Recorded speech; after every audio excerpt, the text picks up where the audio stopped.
आपको जो हम स्ट्रक्चर ऊपर का दिखा रहे हैं, ये वाला जो आप पोर्शन देख रहे हो, जहाँ पर मुंह में आपको लग रहा होगा जैसे टूट गया, कुछ छोटा छेद हुआ करता था, तो जो मेन गर्भगृह था वहाँ जब उनका अभिषेक या पूजा अर्चन किया जाता तो वहाँ, या बारिश में भी जो पानी स्टोर हुआ करता तो यहाँ से उसका था एग्जिट, निकास वाला आप ये पोर्शन देख रहे हो, ये आपको जो पूरा स्ट्रक्चर दिख रहा है, यहाँ से जो भी पानी स्टोर हुआ करता था या अभिषेक के समय, उनके पूजन के समय जो भी तरल पदार्थ यूज़ किए जाते थे, यहाँ से मंदिर के बाहर निकल जाया करते थे वो। अब जिस मंदिर में आपको हम घुमाने वाले हैं, ये है विष्णु जी का वराह अवतार, और इस मंदिर को लगभग 14 आपको स्तंभ दिखाई देंगे। इस मंदिर का जो बेस है वो इन 14 स्तंभ पे टिका हुआ है, और ये पूरा बलुआ पत्थर से काटकर जो मूर्ति बनाई गई है अपने आप में बहुत ज़्यादा विशाल है। और इस पूरे के पूरे स्ट्रक्चर को अगर आप देखोगे तो लोकल लोग, कुछ लोग बताते हैं 5 से 10 टन इसका वजन हो सकता है। और एक ही पत्थर पर कितनी क्लासिक कार्विंग की गई है, आप पहले आगे आइए फिर आपको दिखाते हैं। देखिए ये विष्णु जी का वराह अवतार जो आपको देखने को मिल रहा है, और आर्टिस्ट और वास्तुकला का जो उस समय रहा होगा जिसने ये मूर्ति बनाई, वो मूर्तिकार की आप मतलब आर्ट और उसका आप टैलेंट देखिए कि देखिए इसमें भी छोटे छोटे चट्टानों में भी कितनी आइडेंटिकल, कितनी प्यारी मूर्तियां बना के रखी हैं पूरे पोर्शन में, आप देख सकते हो। ये मतलब उसी में उकेर दी उसने एक ही चट्टान के अंदर, क्योंकि ये आप जो पूरा का पूरा स्ट्रक्चर देख रहे हो इनका वराह अवतार का विष्णु जी के, ये पूरा एक ही चट्टान थी जिसको बाद में हाथों से, छेना से, हथौड़े से काट काट कर पूरा ये बनाया गया है। जो आप यहाँ पूरा स्ट्रक्चर देख रहे हैं, इनके चारों तरफ आप देखोगे उसमें भी छोटी छोटी आपको जो मूर्ति, मतलब आप ये कह सकते हो विष्णु भगवान का अवतार है, तो जितनी जो आपको मूर्ति दिख रही है ये विष्णु भगवान के ही हैं। और जैसा लोग बाग कहते हैं विष्णु भगवान के जो 100 से अधिक 100 हैं या आई थिंक 1000 जो उनके नाम होते हैं, वही आपको सारे के सारे यहाँ पर मूर्तिकार ने यहाँ पर चित्रों के रूप में दर्शा दिए हैं पूरे के पूरे।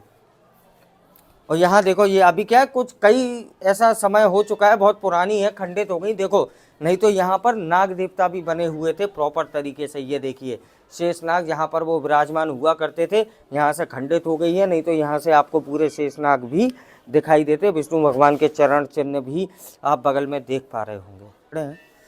ये अब यहाँ देखो, यहाँ अगर इनके अंदर वाले स्ट्रक्चर में आप ऊपर की ओर देखोगे तो देखो कमल की डिजाइन में और उनकी पत्तियों को दर्शाने के लिए कितनी बेहतरीन कारीगरी दिखाई है उस मूर्तिकार ने, कि आप देखो पूरी पत्थरों को काट के एक 3D डिजाइन उकेर दी पूरी आपने कमल की, देखो आप जो आपको सामने दिखाई दे रही है।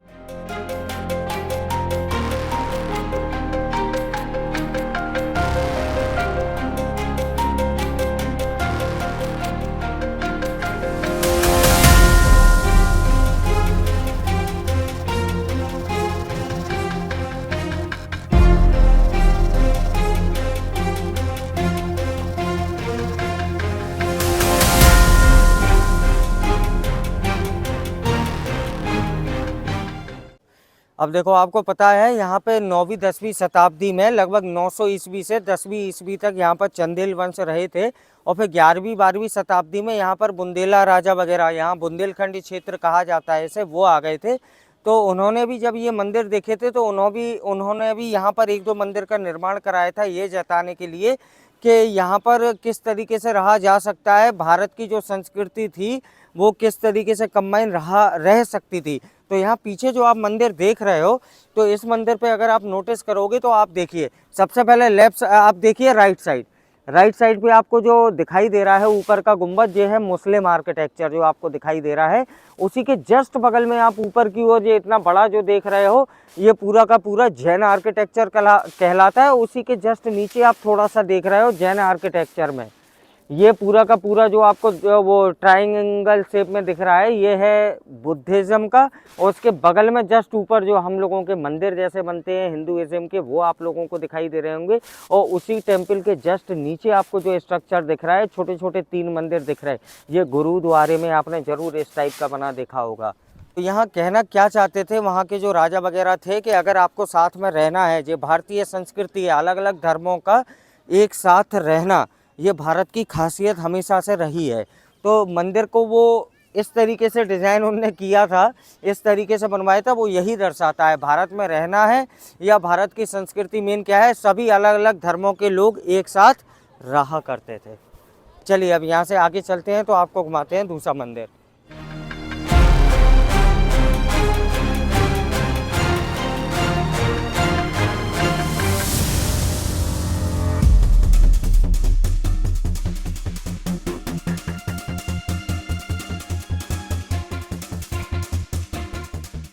अब आपको हम घुमा रहे हैं पूरे खजुराहो का विश्वनाथ मंदिर। आपने भारत में एक जो मेन विश्वनाथ मंदिर है वो तो घूमा ही होगा।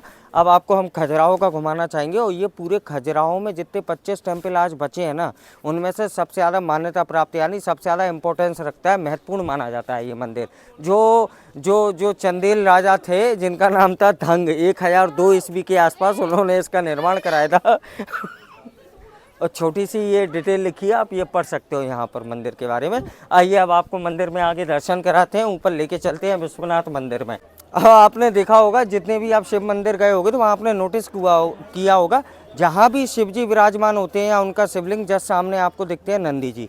तो देखो यहाँ पर आप लेफ्ट साइड देखोगे, यहाँ नंदी जी का प्रॉपर मंदिर बनाया गया है यहाँ पर। और यहाँ नंदी जी विराजमान है और इन्हीं के जस्ट सामने आप देखोगे यह है विश्वनाथ मंदिर, खजुराहो का सबसे ज़्यादा महत्वपूर्ण मंदिर जो कहा जाता है। पूरे क्षेत्र की बात कर रहा हूँ, पूरे खजुराहो में अगर आप इसके अलावा कहीं घूमोगे एरिया में तो 25 मंदिर स्थापित हैं यहाँ के 12 मिला के, उनमें भी सबसे ज़्यादा महत्वपूर्ण माना जाता है ये मंदिर। आइए आपको दर्शन कराते हैं। अगर स्ट्रक्चर की बात करी जाए तो सब मंदिरों के लगभग सेम ही है, वही 5 पार्ट जो शुरू में आपको बताए थे मैंने उसी टाइप से है। बट मैं चाहूँगा अभी आप सिर्फ दर्शन कर लो विश्वनाथ जी के। आइए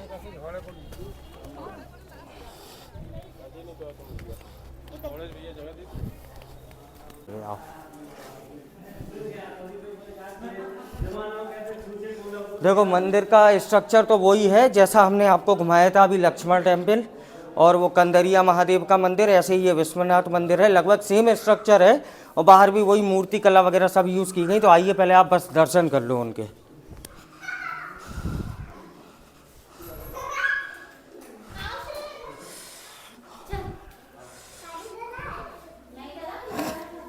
हर हर महादेव।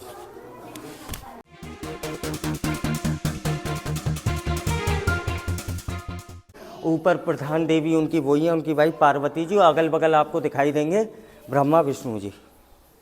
आइए अंदर दर्शन कर लीजिए आप महादेव के। काशी विश्वनाथ बाबा का मंदिर है, एक खंडित नहीं है शिवलिंग, बहुत प्यारा शिवलिंग है। यहाँ फिर एक्टिव होगा, पूजा होती होगी। और यहाँ पे देखिए नवग्रह यंत्र भी बना है, उतारा करते हैं लोग वहाँ पे।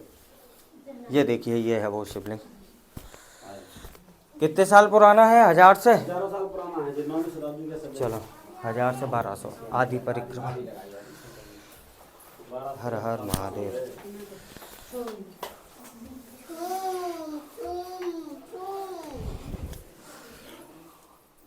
आ जाओ, वहीं से आदि लगाई जाती है, इसी साइड से घूम के आना, बस आ जाओ।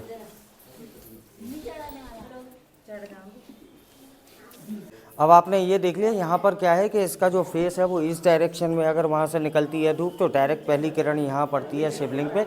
और ये ऊपर आप देख पा रहे होगे, अगर आपको दिख रहा है ये 9 ग्रह भी जो हमने आपको वहाँ भी दिखाए थे लक्ष्मण टेम्पल में और कंदरिया महादेव में, तो यहाँ भी आप देख सकते हो उसी टाइप से बनाया गया है। यही है वो। आ जाओ। और वहीं से जो बाहर का पोर्शन, जैसे हर मंदिर में आपको बताया था जिसको अर्धमंडप कहा जाता है, यहाँ देखिए जो संस्कृत में पूरा उनको समर्पित जो आरती है वो लिखी हुई है। और ये भी हाथों से काटकर पत्थरों से यहाँ पर उकेरी गई है, पत्थरों पे हाथों से काटकर। देखने में ऐसी लगती है जैसे कोई टाइपराइटर ने लिख दी हो। और ऐसे ही आपको इस साइड दिखाई देगी, दोनों ओर लिखी है उनकी स्तुति शिव जी की। और स्टार्टिंग अगर आप इसकी देखोगे ओम नमः शिवाय से की गई है। अच्छा निकलो निकलो बेटो निकलो, एक मिनट।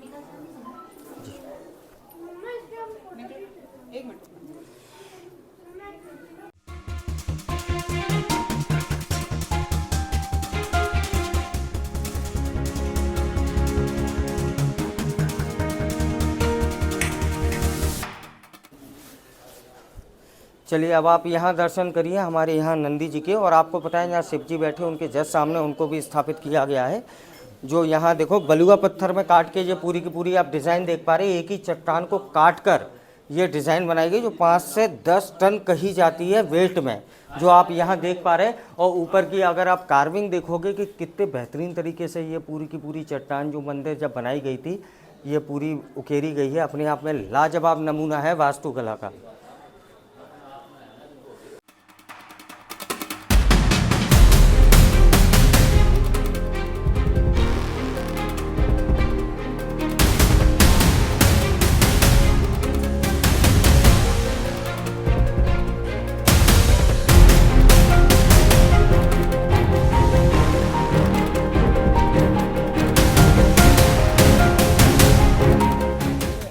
अब यहाँ पर आपको जो मेन वैसे 5 बड़े मंदिर कहे जाते हैं उनके दर्शन कराए थे। उनमें से भी 2 जो फेमस थे, लक्ष्मण और कंदरिया महादेव मंदिर, वो भी हमने दर्शन करा दिए।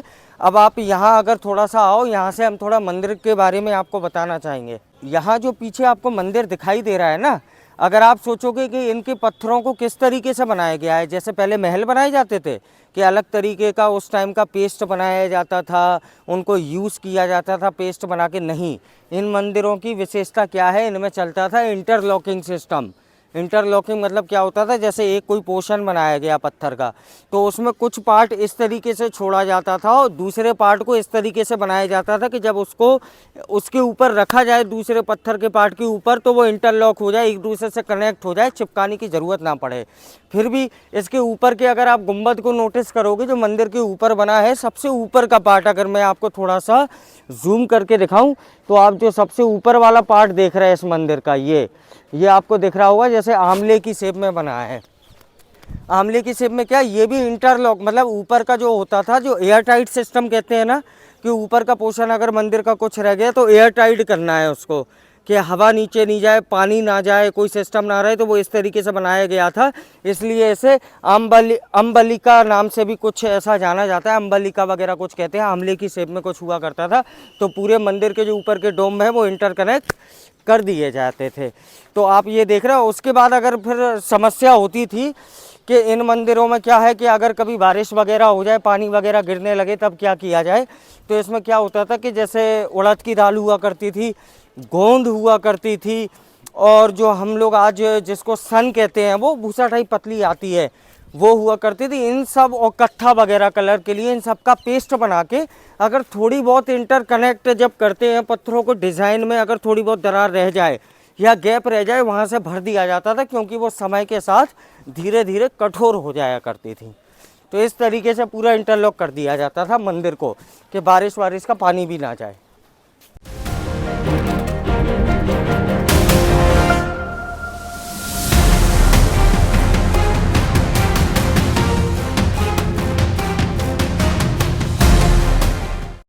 अब देखो यहाँ थोड़ा राइट साइड अगर आप देखोगे, यहाँ पे चेयर्स वगैरह डल रही हैं, और यहाँ देखो वो सामने पर्दा लगी है। यहाँ प्रोजेक्टर के थ्रू आई थिंक, जो मुझे लगता है, ये पूरी चेयर बिछ जाएंगी। अलग टिकट होना चाहिए, बताएंगे आपको अगर हम लोग लेते हैं तो। यहाँ पूरी हिस्ट्री बताई जाएगी आपको, खजुराहो के बारे में, यहाँ के टेम्पल्स के बारे में, उनसे जुड़ा हुआ क्या इतिहास है, वो आप यहाँ पर्दे पे चलचित्र के रूप में देख पाएंगे, एज अ मूवी।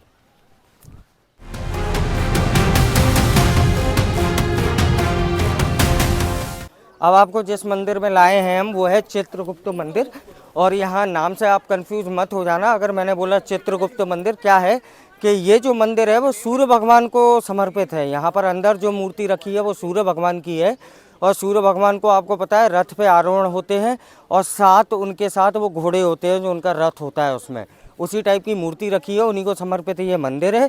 और वो चित्रगुप्त नहीं है जो यमराज जी को अपने जीवन का, इंसानों के जीवन का लेखा जोखा देते हैं, पाप और पुण्य बताते हैं। मंदिर का स्ट्रक्चर वही मिलेगा, 5 पार्ट में डिवाइडेड। बाहर आपको बहुत ही बेहतरीन मूर्ति कला देखने को मिलेगी। तो बार बार मैं एक्सप्लेन उसी मूर्तियों का नहीं करूँगा आपको, और वो स्ट्रक्चर का। यहाँ से आप आइए मंदिर में, एक बार दर्शन कर लीजिए बस सूर्य भगवान के, फिर यहाँ से सीधा चलेंगे हम लोग घर की ओर। ये देखिए गर्भगृह में मूर्ति है, और आसपास उनके पूरे छोटे छोटे वो जो घोड़े हैं वो दिखाए गए हैं साथ सवारी के रूप में, जो रथ बना है पूरा का पूरा। और है हाँ, वो देखो पैर के नीचे जो छोटे छोटे आपको दिख रहे हैं वो घोड़े बने हैं इनके सूर्य भगवान के। और ये ईस्ट डायरेक्शन में सूरज की पहली किरण जरूर यहाँ इनके चरणों में पड़ती है पहले। ये जहाँ देखिए, ये बगल में जो सूर्य भगवान के है, जो कलम लेके आपको दिखाई दे रहा है, कुछ मूर्ति खंडित हो गई, ये चित्रगुप्त जी हैं जो कलम लेके आपको दिख रहे हो। और उनके इस साइड आप देखो राइट साइड, तो ये यमराज जी हैं।